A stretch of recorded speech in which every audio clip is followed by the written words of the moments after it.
point of time we are alone and we have to face the world. So if we are trained properly, we can face any challenges of the world. That is real devotee care. Not pampering and spoiling. Sometimes if we give over care, the person can become lazy, lethargic and unproductive. And he will be irresponsible about his own life also. And if you don't give care, they will be left alone and they will feel loneliness and they will lose faith, and they lose confidence and they start blaming the organization, blaming devotees. So you should not do over caring also, you should not leave them alone also. It's always, Krishna says, if a devotee becomes very sincere in his sadhana, Krishna will give the right intelligence so he can decide what is exactly right and wrong and what is required at that time. This is called Vyavasayatmika Buddhi. The highly refined, resolute knowledge. And it's called Prajna. Like in intelligence, there are 4 stages. Knowledge. Then you have Medhavi. Then you have Prajna, and in between one more is there. Buddhi, Medhavi, Prajna, like that. Highly, Prajna means, Madhvacharya's previous name is called Purna Prajna. Prajna means highly refined, resolute knowledge. Very clear knowledge. What is required to do what? What I need to do that ultimate goal, reach the ultimate goal. That Krishna says, Vyavasayatmika Buddhi, Ekeha Guru Nandana, Bahu Shakahi Anantascha Buddhayo Avyavasayina. That highly resolute path is only one. What you see in this material world, there are millions of pathways, everything leading to hell. The resolute is only one. Very important. Sadhana.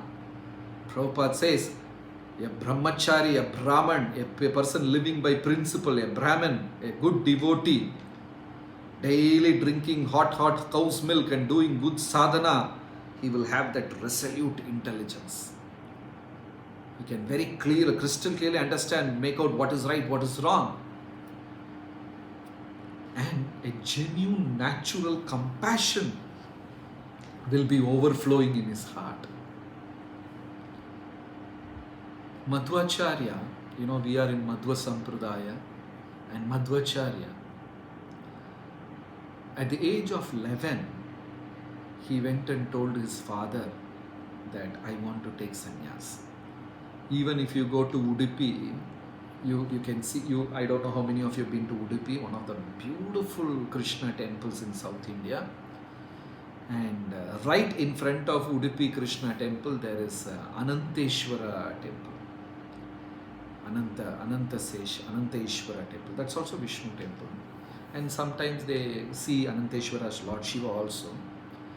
So, Madhvacharya's father was a pujari there.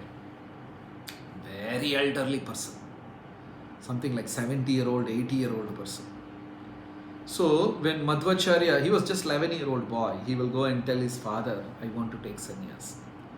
His father will beg and cry. He said, please don't do this. You are our only son.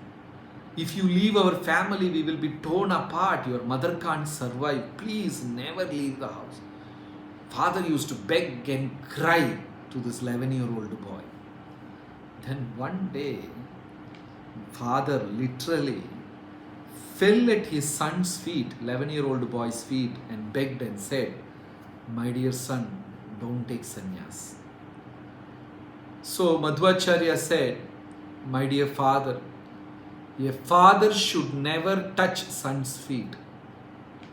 If at all father is touching son's feet, then it is understood his son is a sannyasi.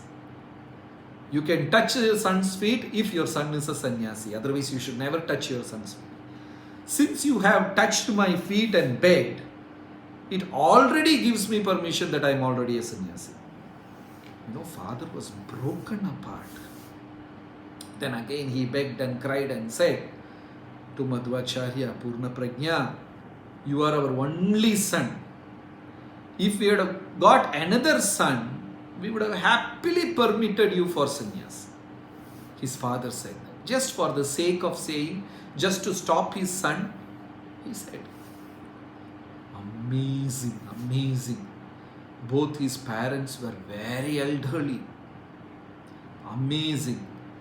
Madhvacharya sat down in Ananteshwara temple and prayed continuous 3 days and night. And he came back home, his mother was pregnant.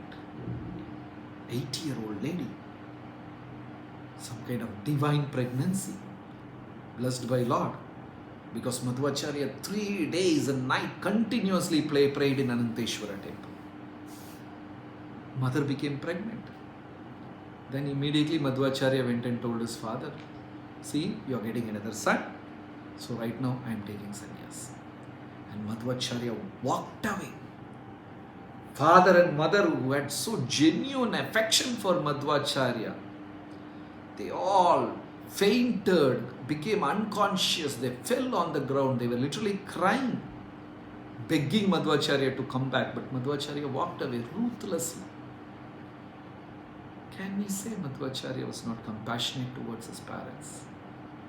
Madhvacharya had a very genuine affection for his parents. And he had an extended affection for the humanity. So he wanted not only to deliver his parents, he wanted to deliver the entire humanity. So he took sannyas and went. So compassion means delivering the soul. Compassion for the soul, that is very important. Not the so-called compassion of doing small things and all. Humanitarian activity. Nowadays the world goes behind humanitarian activities. And by doing that social service, again ego shoots up. That I did this, that feeling it comes. So, ISKCON, or this organization set up by Srila Prabhupada, is the mission of mercy, because we directly touch the soul and nothing else.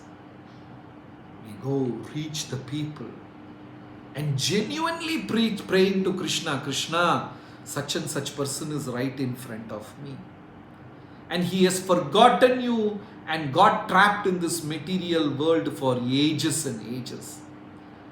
Please bless him so that he can realize you and delivering that people a genuine compassion. Not for artificiality, nothing. Without that feeling, if we preach, we become a teacher. We are no more a preacher. Teacher is a person just who whatever he learns sincerely teaches others. Teacher. But we are not teachers.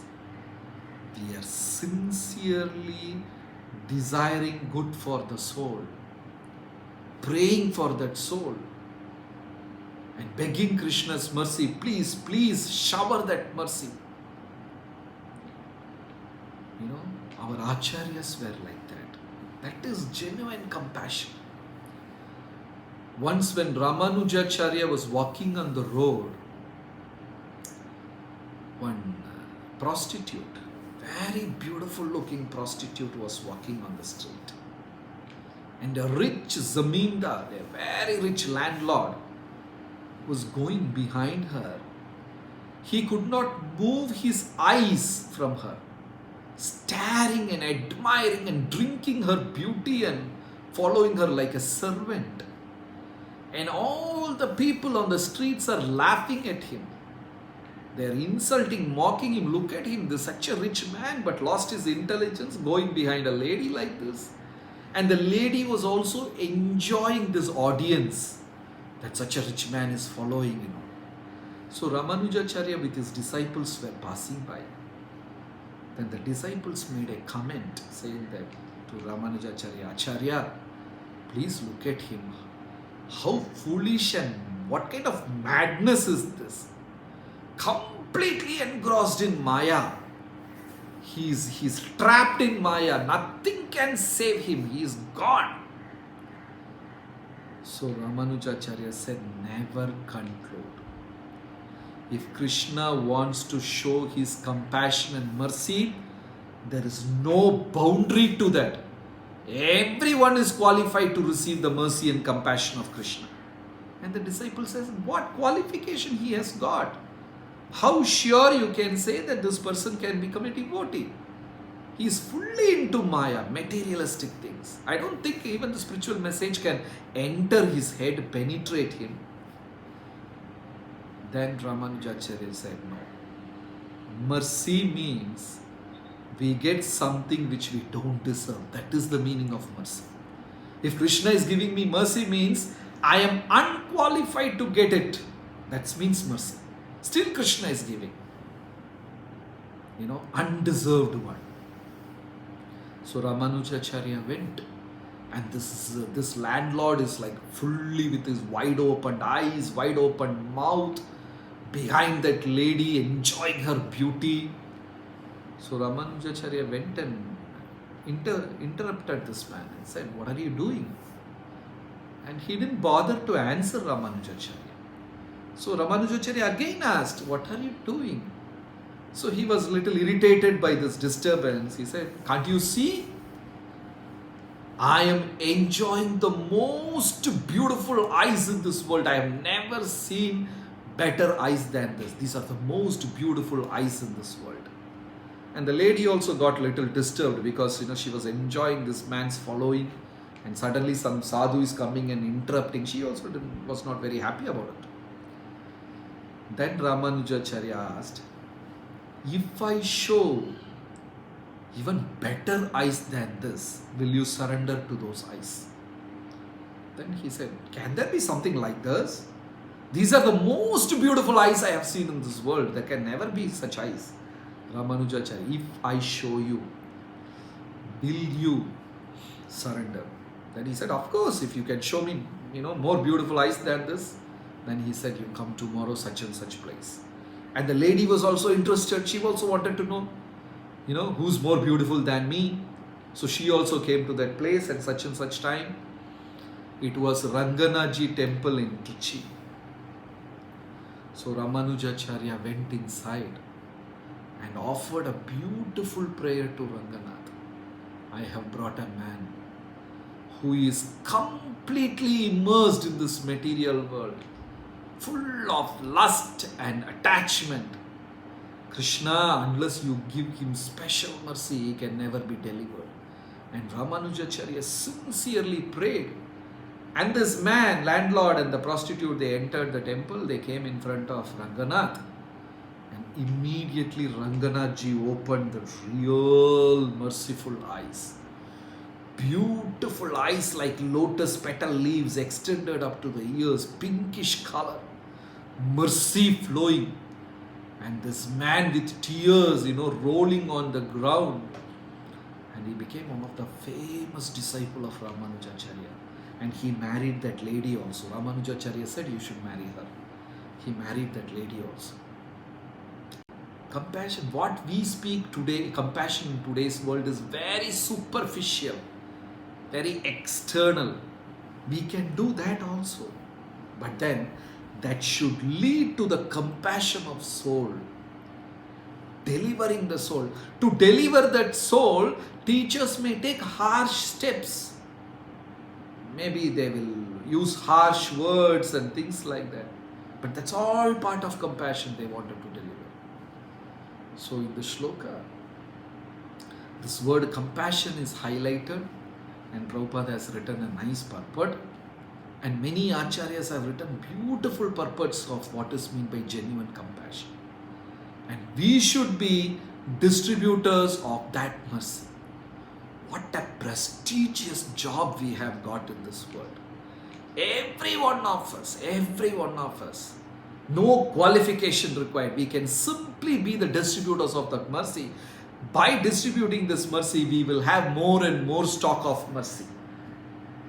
Krishna will be supplying that stocks of mercy and we can distribute it. Life will be sublime. Life will be topmost. That's a beautiful message in the shloka. Hare Krishna. Thank you so much.